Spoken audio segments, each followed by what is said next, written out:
Our guest this week, actress Mari Nelson.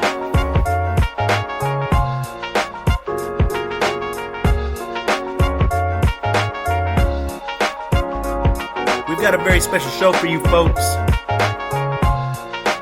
Let's go. It is time yet again for a very special show. Hello, I'm your host, Kevin McManus, feeling a bit giddy or a bit crazy, who knows which. This is episode 6, so that means we've made 6 episodes, and we've loved doing it. We hope that you've enjoyed listening to 6 episodes. If you haven't heard 6 episodes, go back and listen to 6 episodes. The links are available in the description box below, as well as our website, averyspecialshow.com.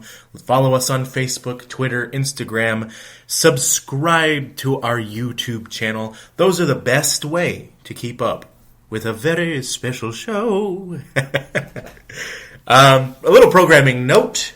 Bruce Pavitt will join us next week.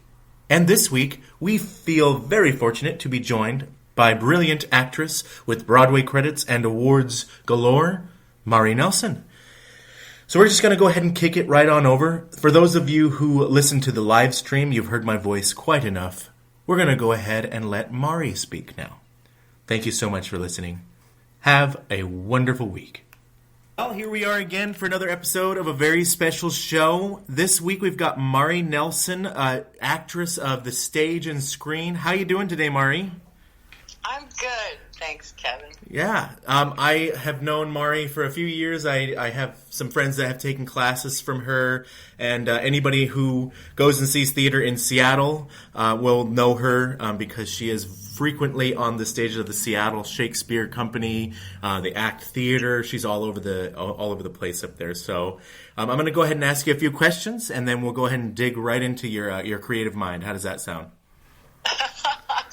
Love it. Great. So you went to Juilliard. You've performed at the New York Shakespeare Festival in Central Park. You've performed on Broadway alongside celebrities. You originated a few roles on Broadway, won awards, and you've really lived the dream of many young performers. Looking back, how do you feel about all that? And was there anything that you have wanted to do that you haven't had the opportunity to do yet? Wow, that's an amazing question. There's always more that one would like to do. I think a lot of it came kind of quickly and kind of early. So, sometimes I've thought, what would it be like to go back? Do you know what I mean? Right. I love my Seattle theater community. That it's extraordinary, and it is home. But I sometimes wonder what it would be, kind of a bucket list, if you go back and just do another show, another musical, something, and just touch back in and see. I used to go back when the kids were little, but haven't been for many years. And it's crossed my mind. It'd be fun to see. Right. And you're talking about going back to New York and kind of getting back in with your group over there. And that sounds like a fantastic experience all in all.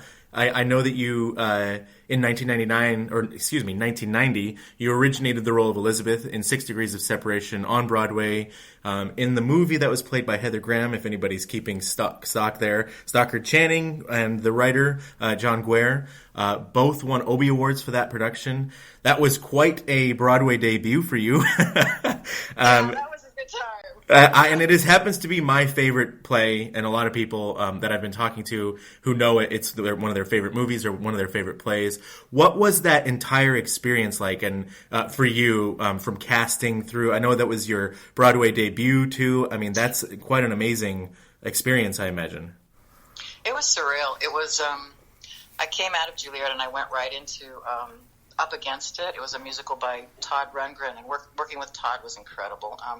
And Phil Kasnoff. And while we were performing that at the Public Theater, I got a call to go in for 6 Degrees. And, of course, knowing nothing about it, I went in and did a couple monologues for Jerry.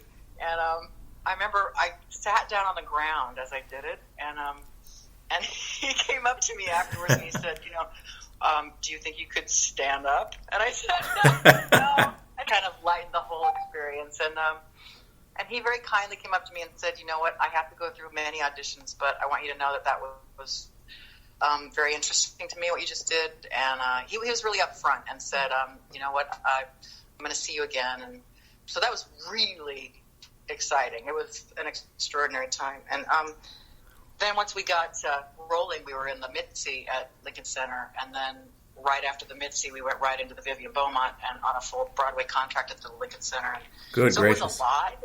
It was a heady time. And I was working with Stockard Channing and John Cunningham and Peter Maloney, who had been my teacher at Juilliard, was in the cast as well, which is awesome.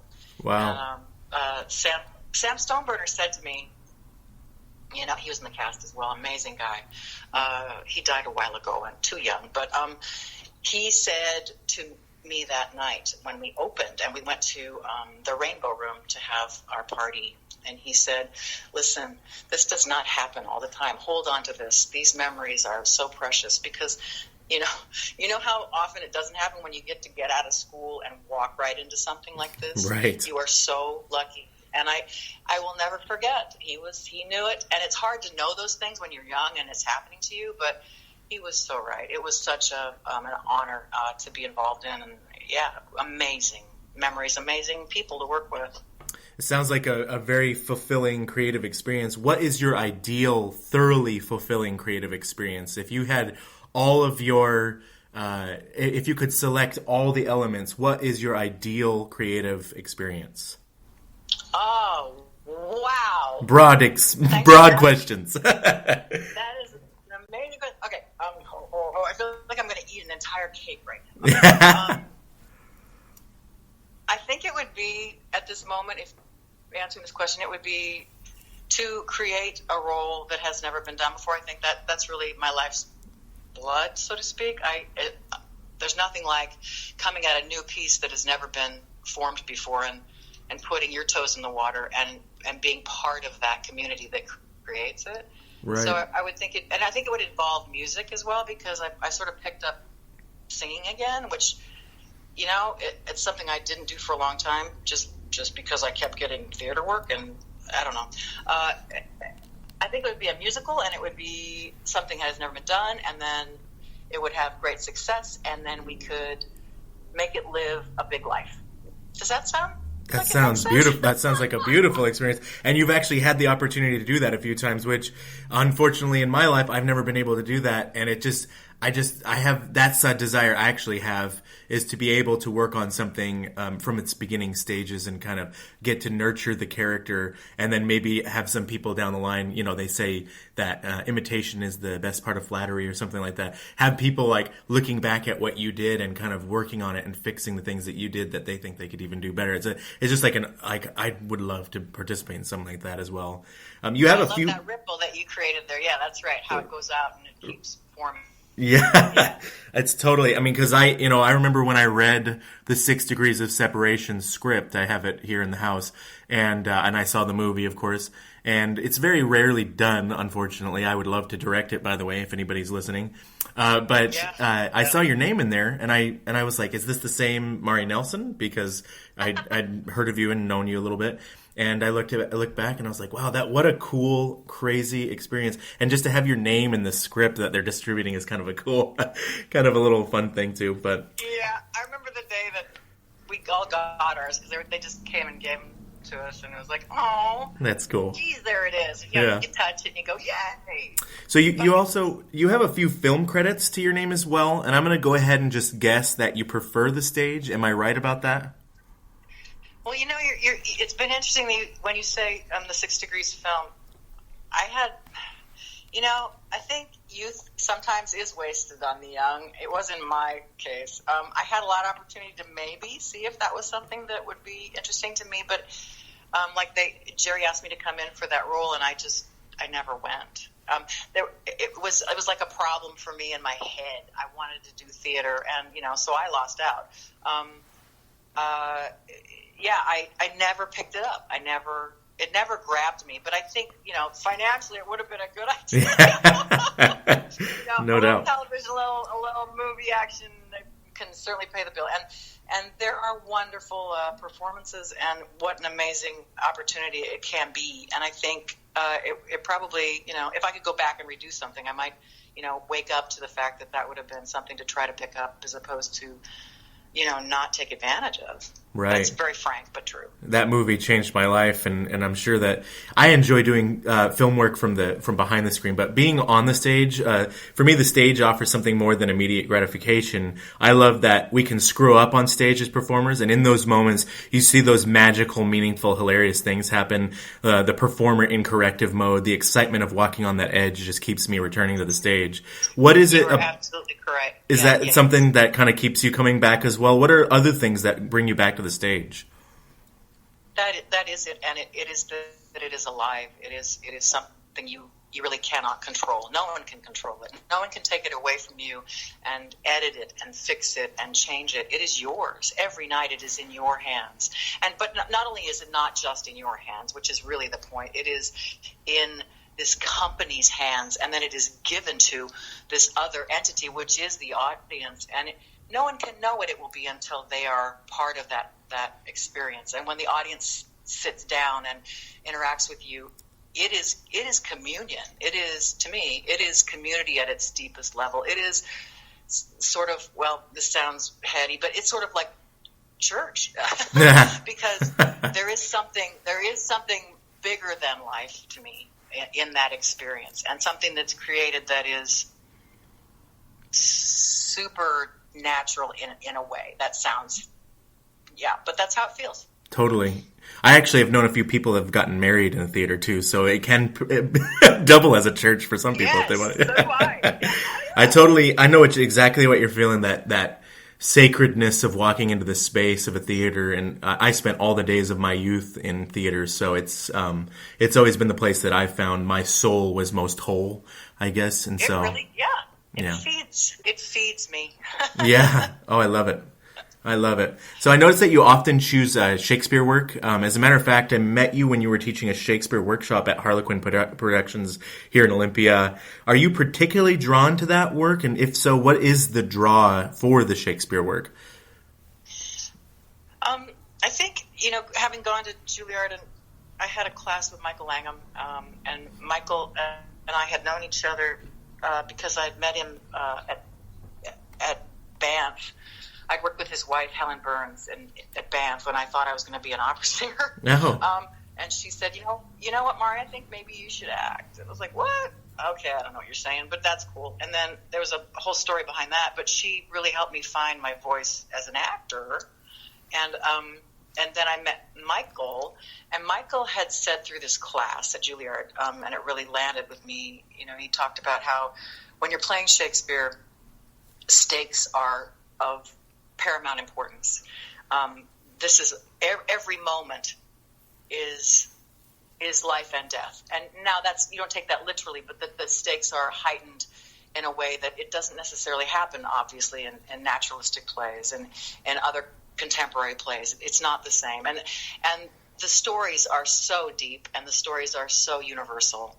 And the language is so beautiful that it's like eating a full course meal to me, as an actor.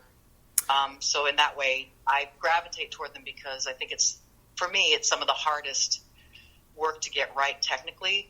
And if you can get it right technically, then you can send it to the audience in a way that I think it's hard to find other plays that do that require that offer that.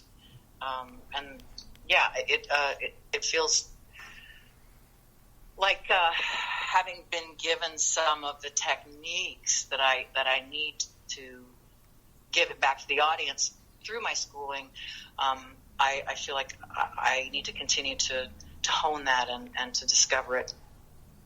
Wow. Yeah, I mean, you can kind of tell when somebody really enjoys doing Shakespeare. Their voice, it's almost like the text was written for their voice. The language is suited for their timbre. I don't know if you ever worked with a man named David Wright down in Olympia. David, I loved David. Yeah, he unfortunately passed. Yeah. Yes, He had this powerful voice, and he embodied the character with the voice first. I mean, it was just one of these, you would just feel goosebumps. And I feel the same way when I'm listening, because there are a few videos available on YouTube if anybody's interested, of Mari playing Prospero specifically. And your voice has that same ferocious power. And I know it's Prospero, so there's a lot there anyway. But I can tell that you really are kind of into the work, that you're into the characters, that you're embodying that, and it's embodying you, and it's really wonderful to see. Thank you. Yeah. Thank you. David played Prospero, and I played his Ariel. Oh.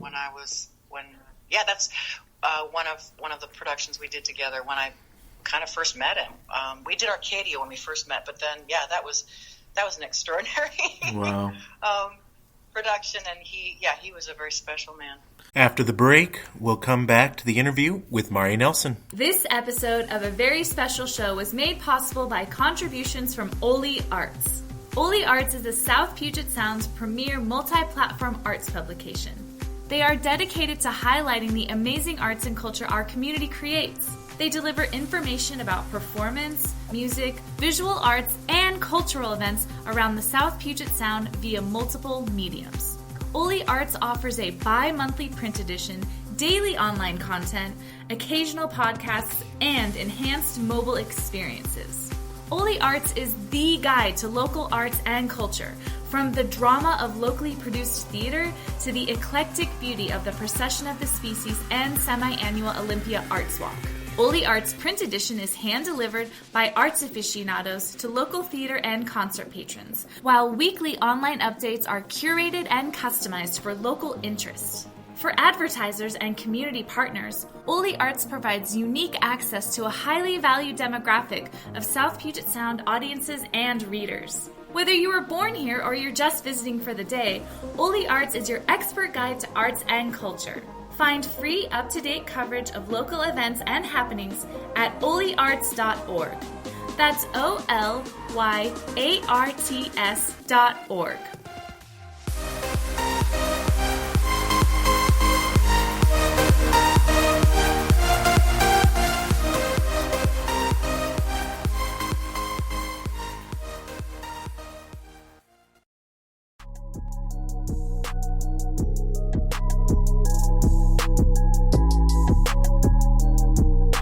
Now for the feature of the week, Arts Fund.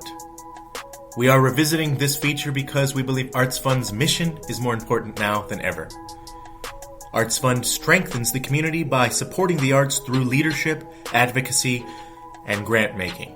They created the COVID-19 Arts Emergency Relief Fund to help stabilize the sector with immediate relief grants for arts organizations negatively impacted by the pandemic.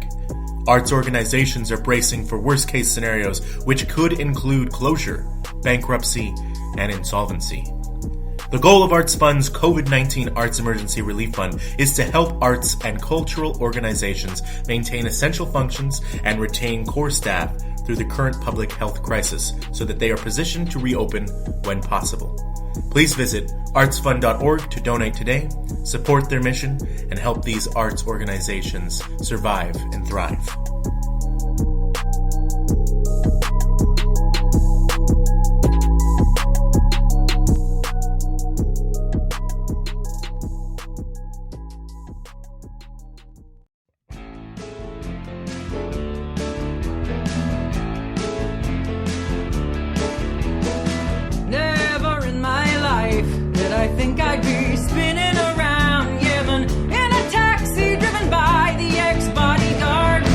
Osama bin Laden, right? I see you nodding. Never in my life did I think I'd be standing up on a roof in Iraq, watching the cracking and crumbling of a fumbling nation. Airport security sees me coming, and we all start humming a familiar tune, and soon the same old dance stands no chance for a quick re-entry. No, not for me. Never in my life did I think the word traitor would land on my door. Welcome to my my personal American war. That was an excerpt from The Fifth Estate called Never in My Life. It was a show about Edward Snowden and Laura Poitras and the myriad of other things the country is hiding from us. It was a project that Mari was working on before the COVID-19 pandemic. And now, back to the interview. So you won a few Gregory Awards, at least the ones that I'm able to track right now are the 2019 Gregory Award for your rendition of Penelope Pennywise in Urinetown at the Act Theater, and then back in 2017 you won for your part in Bring Down the House at Seattle Shakespeare Company. And I'm sure these aren't the only awards you've not been nominated for or won, and it's just interesting for people who have won awards, I've heard about this kind of impact on your sense of self. I don't know if that's the same for you, but basically it's like a democratic election. These people have selected you, and it's a little bit beyond applause, I guess. It's a couple steps beyond applause. How did those that recognition impact your overall sense of self and your performance, if at all? I think, yeah, absolutely it did, and it's the honor of having your peers acknowledge your work. There really is, I think, not a lot that can kind of climb above that for me, because those are the people that know so deeply what it takes to produce a play, produce a character, to give to an audience, to make it all fly, and so when they give you back some kind of an honor, a gesture like that, it is more than heartfelt. It kind of reverberates through my entire person, and it was an amazing event. The first time I went to the Gregory's and was honored that way. I just and with Penelope Pennywise, the Urinetown production, and the Richard III production last year. The reason that those awards were kind of really overwhelming, I know, was certainly because while I was performing Penny in Urinetown, my father died. Ooh. And the night of his death, and I had been with him at hospice with my sister. I literally at 4:00, he died at 4:02, and we walked up the hill to go dress his body, and I looked at my sister and I said, I can't go to work. And she said, honey, I don't think you should have to. Yeah. And so I called, and I've never ever missed a performance in 30 years of however long I've been doing this. But she called ACT, she called and said, Jeff Hansen, our fantastic stage manager, and said, Mari can't come to the show. She just can't. And he said, okay. And what was really incredible about that moment was that Anne Allgood was in the audience coming to see the show, and she had understudied Pennywise in the national tour. So she knew the part. So Annie, blessed Annie Allgood, got up and everybody in the cast read the piece from stands for the audience. And Brandon O'Neill, who is an incredible man, but not real effusive or emotional. I mean, he emailed me at intermission and said, you know what, I think this is for your father, and I think he's here. It was just incredible. And then to be honored for that particular role, it was just the most extraordinary experience. It's hard for me to tell you how much it means. It is, it's huge, and I'm so grateful, so grateful. So beyond this crazy time, what does your creative future look like? This is an incredibly odd experience for everyone. Were you working on any projects that were put on hold, or do you have any that you were looking forward to that are kind of uncertain, or is there something that you're planning that we should know about or want to share with us? Yeah, get this. Matcha Theater Works, I literally, the night before, I think it was March 11th. Oh, wow. Before, the kind of curtain went down on gatherings of 50 and more, I think it was. Mm-hmm. We did our last dress rehearsal. We were to open the next day. This is a world premiere called The Fifth Wave by Jen Rosduma and Lisa Avery. and so we never got to do it. So we literally stopped Oh, right at the man. precipice. Is there any plan to bring it back? Absolutely. Amy Poisson is a powerhouse, and she is going to make it come back. She's doing everything to find a way to remount that production, and I know she will get it done. If anyone can, it will be Amy. Fantastic. So everybody is still basically kind of contracted, but it's in suspension, and she's looking toward the future to see when she can get that to happen, because it is a great passion for all three of those women and for me. It's a story that needs to be told, and looking forward. So I just want to highlight in this moment for the audience that you just heard again that, and everybody knows there's lots going on, but there are a lot of theater companies that risked their necks and put money out and lost quite a bit, and they'll never recover the money they lost. Even with any emergency funds that are available. So I highly encourage people to go to organizations like artsfund.org and other organizations, or just directly to your local theater company and just go and give as much as you have the capacity to give, because they're going to go through some extremely hard times, and we don't want to see them closing again like the 2008 to 2012 crisis, because a lot of theater companies closed, and we don't want to see that happen again. Back to Mari, what do you struggle with when you're creating in your creative life there? I think it's trying to get it right. It's like building a house or something. Each production, you're trying to get it right, and I think I sometimes get very tense about it not being right until it basically is, and nothing's ever perfect, but I think it's the struggle to fight for what I hope is the right way through. Not that there's always one, but sometimes I can wrap myself up in knots and get over concerned, and so the creative process, while I love it, adore it, it feeds me, I sometimes just struggle with wanting it to be the best it can be, and just need to, relax into it sometimes and trust. That maybe sounds a little ephemeral, but it doesn't feel it when you're doing it. Right.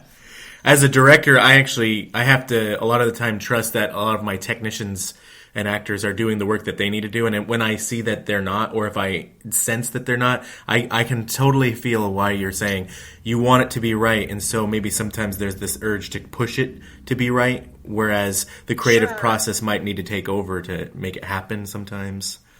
And that's a perfect point, because I think it's in the collaboration that the magic happens. And that's why I find that that's my difficulty in wanting to control things, when in fact the beauty part is to release into it, if that makes sense, right, where we all pick up our part and we all kind of converge and create the spiral of whatever it is. But it does. It takes, and that's why it's magic. It takes such trust and such openness with each other and the audience to find it. And that's why it feels so good when it happens. And that's probably it. What is important to you? So it's different than struggle. I mean, what kind of drives you? I mean, it's different than what brings you back to the stage, because, we enjoy theater. That makes sense. What is it important to you when you're creating? What are you communicating? Who are you communicating with, and why? I think it's always been really important to me to find the truth, of the situation and to relay it. Because it seems to me that whenever I pick up a piece, there's a beautiful strain of truth that the author is trying to give to the audience. So what's important is for me to be the conduit, I guess, for those words to come through me and to give that truth that writer is trying to give to the audience. If I can do that, I'm doing my job. And that's when I feel connected to everyone in the room. And, yeah. That's fantastic. Well, that's about it. And, Mari, it's been an honor and a pleasure to talk to you. And I can't wait to see you back on stage again.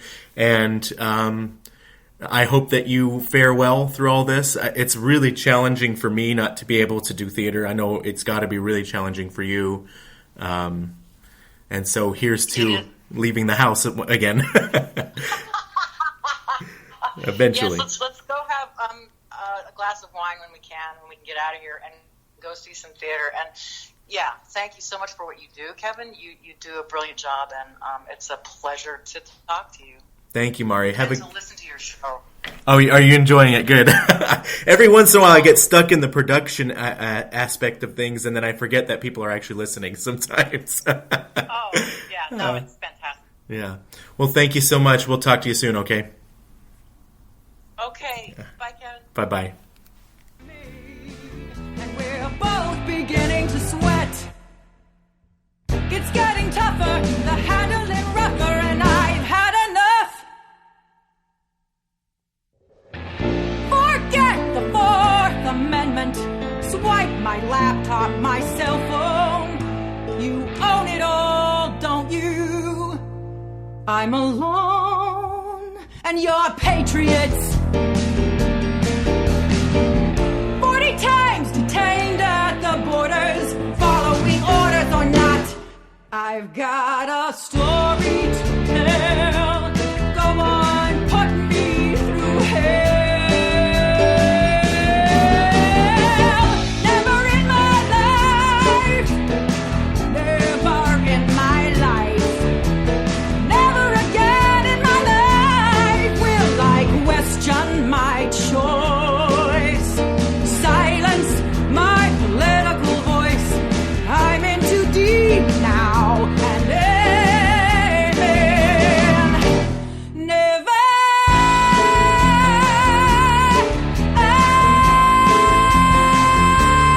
again.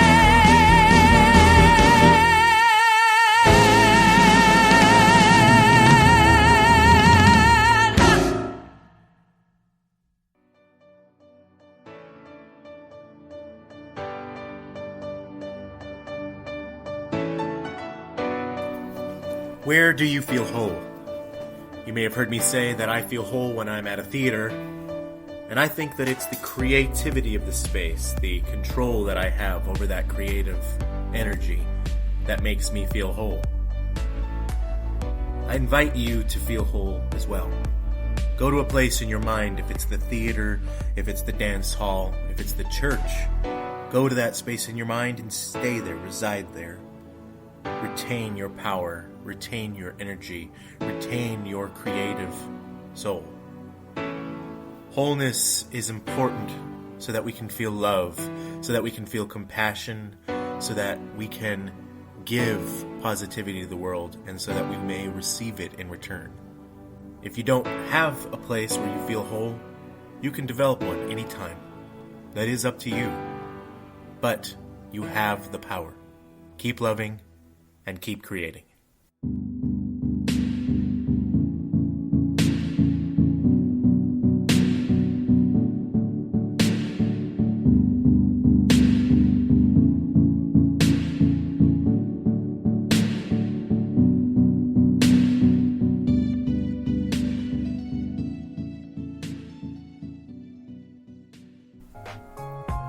Thank you so much for listening to a very special show. Our guest next week, legendary music producer, Sub Pop Records founder, Bruce Pavitt. That episode will go live Wednesday, May 20th at 7 p.m. Visit averyspecialshow.com for more information.